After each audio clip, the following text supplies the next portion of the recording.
Okay, so I wanted to give some kind of little message on my channel. This is where my video started.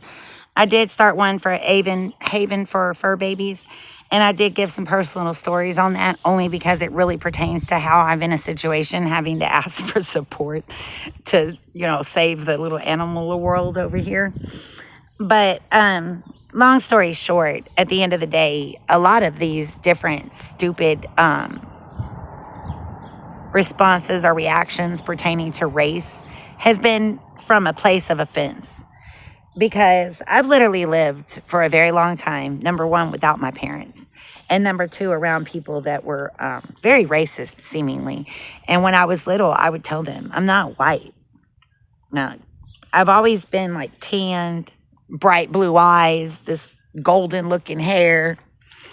And when I started saying stuff like that, then abuse started. And I don't know if you consider it spiritual abuse, Scientology abuse. I really don't know.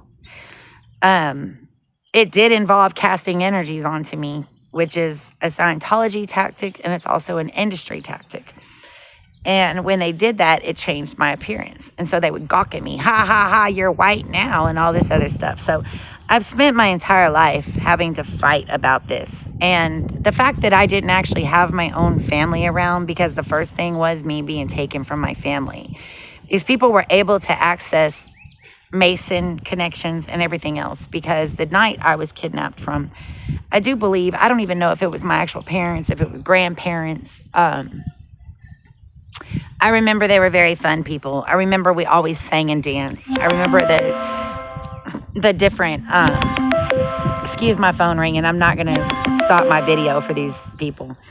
I can remember the different, fun times, and it was very much singing, dancing, industry type stuff. And then I had my ballet, tap, and everything at the Mason Lodge during the meetings. And so one night I was actually kidnapped, and there was a car wreck, and there was a lady walked me from the car, and I started screaming for my dad. And ever since then, I've been around these people that kept trying to look like my parents and kept trying to tell me they were my parents. And when I tell them they're not, then I get punished for talking too much.